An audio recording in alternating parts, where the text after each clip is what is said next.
Hi, I'm Victoria, and I'm the one who made the costumes for the chickens, and I just wanted to show you how I did it. I had some old pieces left over from some costumes I used to costume a few years ago before I got too sick to do big scale things. So I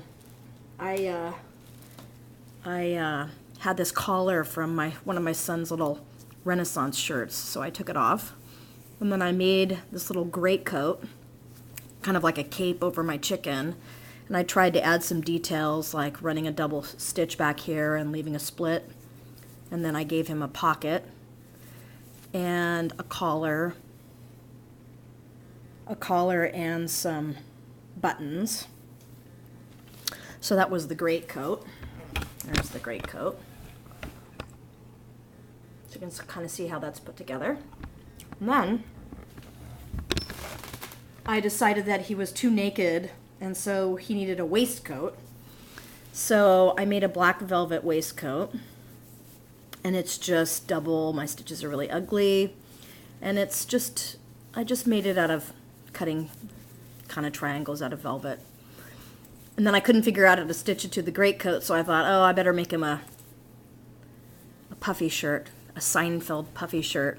So I ran a wide running stitch around the top of this. I sewed 3 triangles together to make, and then I took this long strip and then I gathered it 3 different places, the top, middle, and bottom, and then I just tacked it down with the little stitches here, and I added the buttons.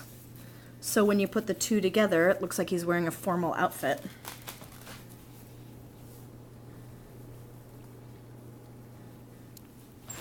So there's his little puffy shirt, waistcoat, and greatcoat.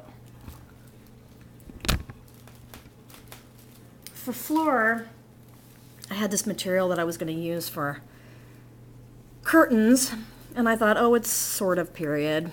It's made out of flax linen. It's nice. I added some lace details at the top after looking at some costuming sites. And then I realized the chicken wasn't shaped right. It needed to be really long in the back and then really short in the front because she kept stepping on it, and I never hemmed it, but I might go and hem it now because she was stepping all over it. But she really doesn't like wearing her dress, so chances are she won't want to go into the dress again. And then after I made her the dress, I decided I was going to make her a little capelet. And this is like a quilted silk that I had left over from another costuming project. And then it's just easier to sew all the raw edges together, and I did that and hand stitched it along the side. And so here's our little capelet. But then I decided that she wouldn't look quite right without a cape. So what I did was I made her a cape.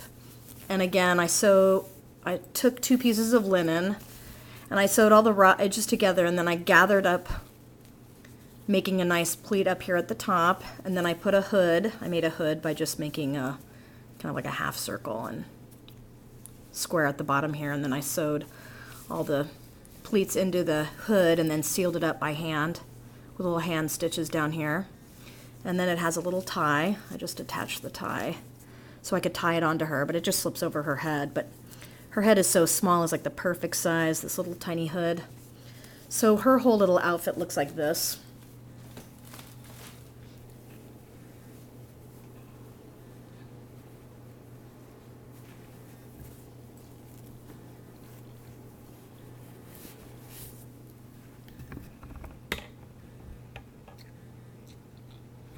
So that's Flora's Jane Eyre. I'm going to go outside and take a picture of the chickens in their coop now.